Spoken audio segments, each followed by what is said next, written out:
म्हणे इकडे आहे म्हणे जवळ. जवळ गेलो तर म्हणे 2 लावून दे म्हणे. मला म्हणे आता मी त्यावेळेस काही आकडा बाकडा मिळत समजे नाही.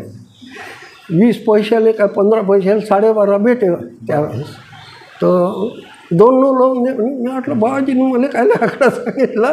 मी ते काय लाव म्हणून तुला आंबे म्हणे जाणं म्हणे. काय म्हणे का आकडा. मी हो म्हटलं बाबाजी. दर्शन घेतलं निघालो. इथं आल्यावर अण्णाजी कदम बसले होते दिववाड्याचे. ते म्हणे काय राजू कुठून आला. मी म्हटलं टाकरखेडून आलो म्हणलं काकाची. तर म्हणे बाबाजी टाकरखेडला गेलता का म्हणे. मी म्हटलं काय बोलले म्हणे बाबाजी. त्याला असंच त्याला सवय होती ते. काय बोलले म्हणे बाबाजी. मी म्हटलं बा काहीच नाही. काहीतरी बोलले असं नाही का म्हणजे. म्हटलं नाही ना बा म्हटलं. नाही म्हणे काहीतरी एखादा शब्द तरी सांग म्हणे. बरं म्हटलं मला पहिले जेवू द्या मग सांगतो म्हटलं. मग मी जेवलो मग आलो. आता तू सांग म्हणे. आता म्हटलं सांगितलं तर आहेच आपल्याला. मग मी म्हटलं एक गोष्ट सांगितली म्हटलं बाबाजीनं. कोणती म्हणे सांग म्हणे लवकर. तर मी म्हटलं बाबाजीनं मला आकडा दिला. अरे बापरे म्हणे सांग म्हणलो. म्हटलं 2 सांगितलं ते ना. असं काय म्हणे. ठीक आहे म्हणे. बस झालं म्हणे. आता तुझे काम. उठला तो बुढा निघाला दिववाड्याला. तिथून गेला सायकलनं आरविले. आरविले त्यानं आकडा लावला. त्याला त्या जमान्यात 25,500 रुपये भेटले आले. दुसऱ्या दिवशी सकाळी झाले. मला म्हणजे तुला काय पाहिजे. मी आलो मला काहीच नाही पाहिजे. मी चाललो गावाकडं. 9 वाजताचा टाईम होता.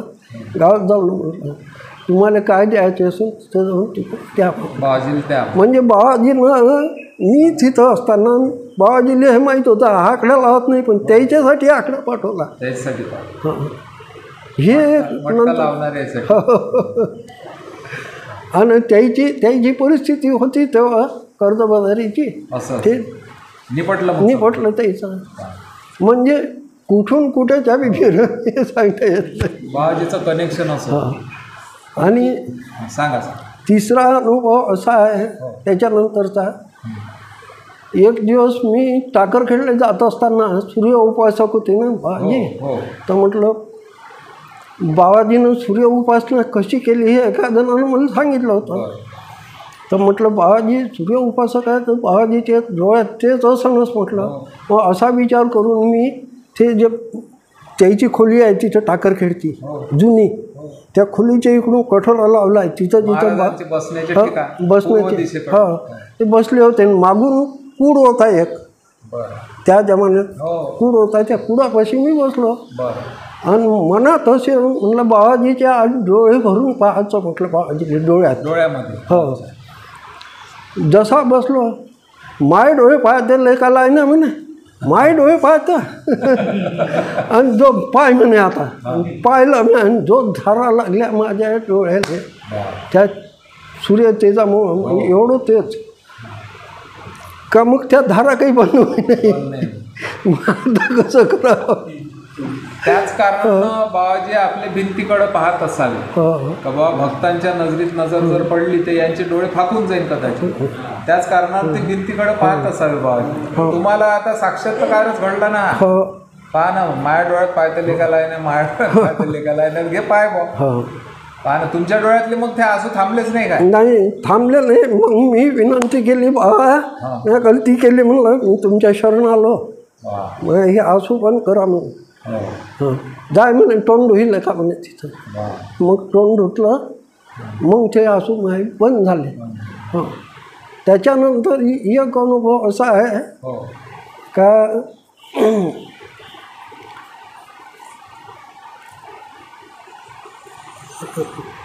हो मग असाच मी नेहमीच जाऊ बाबाजीजवळ. मला गमेच नाही. माझं शिक्षणात लक्ष नव्हतं.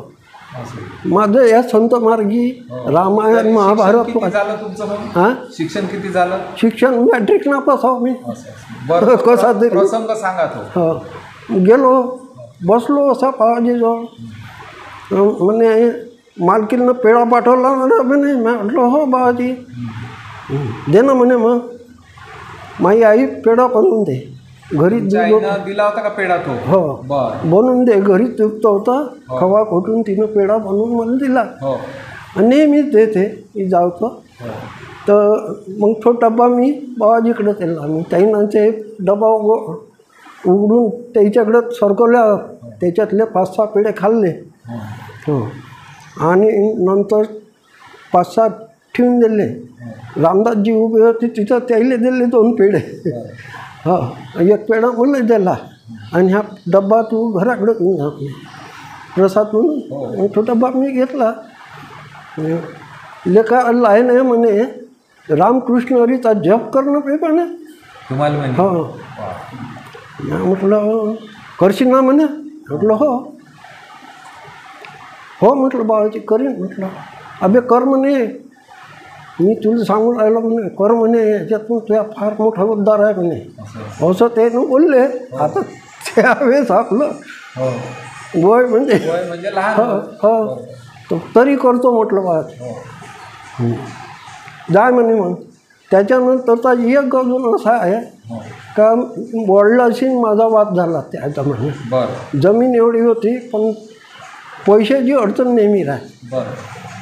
मग पैसे त्यावेळेस वडिलांना अटॅकची बिमारी असल्यामुळं ते कुठं जाऊ शकत होते. मग सर्व काम माझ्यावरच. मी शाळा सोडली. शाळा सोडल्यावर माझेच मागं लागले.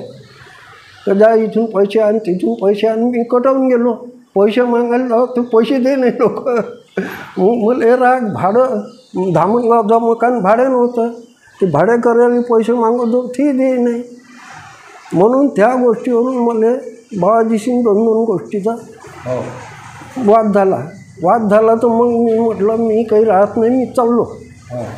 मी गेलो निघून रागानं. गेलो होतो पॅसेंजरमध्ये बसलो होतो 5 वाजताची.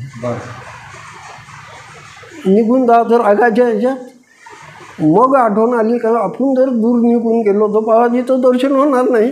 पण तिथून उठलो 5:30च्या गाडीत, कौंडण्यपूरला जाणाऱ्या 5:30च्या गाडीत बसलो. मग गेलो कौंडण्यपूरले. दुसऱ्या दिवशी गेलो टाकरखेडले. टाकरखेडले गेल्यावर बाबाजीजवळ जाऊन उभा राहिलो. बाबाजीजवळ दर्शन जर घ्यायच असलं तर सकाळीच चाल लागे. सकाळीच गर्दी राही नाही. नंतर 2-2, 3-3 हजार पब्लिकला. मग 12 वाजता बंद होय म्हणे दर्शन.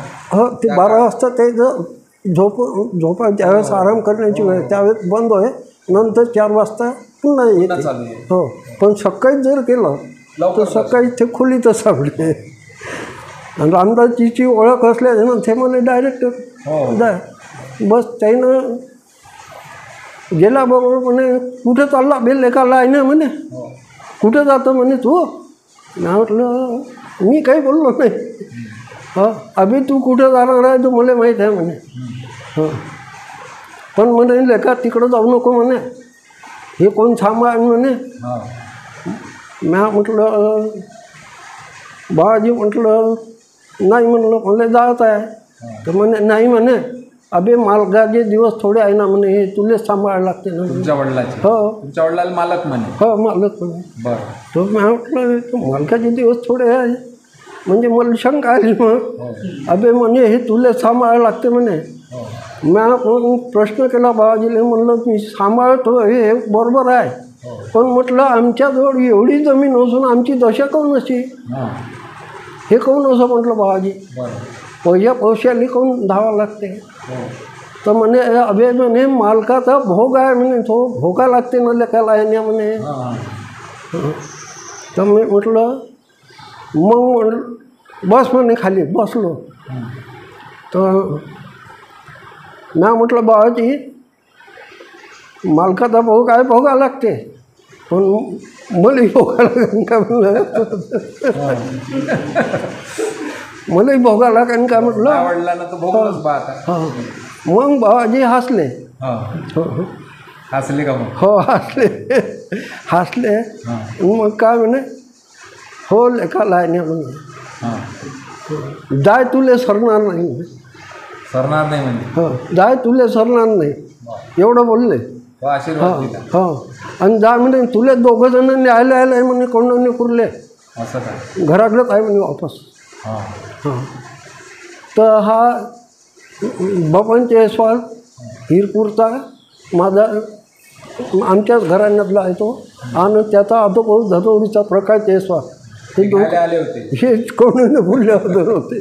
तुमच्या मामाच्या घरी. आणि मला म्हणे जा उठ म्हणे आता तू चालला जा ते दोघं जण आले आहे त्याच्यासोबत घराकडेच आहे म्हणजे बाबाजीनंच पाठवलं. मी विचार करू पण दोघं जण कोण आले म्हणजे तुम्ही संसार करायच्या विचारात नव्हते. नाही त्यावेळेस लागत. आणि पहिल्यापासून मला हा महाभारत रामायण ह्या गोष्टी जास्त आवडे त्याचा ध्यास ध्यास जास्त होता.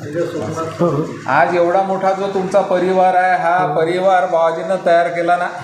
एवढा मोठा परिवार आहे तुमची 2 मुलं आहे नातवंड आहे सुना आहे. बाबाजीनं जर ते शब्द नसते काढले तुम्हाला रोखलं नसतं समजा ते हे चित्र आजचं पाहायला नसतं भेटलं. बाबाजीने सगळं 4 युगातलं दिसत होतं आहे की नाही. तर ह्या मंदिराच्या बद्दल प्राणप्रतिष्ठेबद्दल सांगा. गादी होती त्यावेळेस. तर मग ते गादीची आपल्याला मंदिर बांधायचं वडिलांची इच्छा होती त्यावेळेस. विठ्ठलाचे भक्त होते ते जास्त लालजी महाराजाचे विठ्ठलाचे रामकृष्ण हरीचा मंत्र दिला संकेतच आहेत एक प्रकारचा. ते मंत्र घेऊन आल्यावर मी कौंडिण्यपूरला थांबलो. कौंडिण्यपूरला अच्युत महाराज जवळ संध्याकाळी जाऊन बसलो. अच्युत महाराज म्हणे कुठं आला म्हणे राजू. मी म्हटलं टाकरखेडला गेलो. तर मग म्हणे काय म्हणे बाबाजी. तर मी म्हटलं बाबाजीने एवढं सांगितलं बा रामकृष्ण हरीचा जप कर म्हणून. अरे म्हणे तुला सद्गुरू म्हणतात जाईल म्हणे का कध्या जपत आहे म्हणे तू. अच्युत महाराज जवळ मी नेहमी बसो. तर पोलाट गुरुजी होते. अरे म्हणे हे तर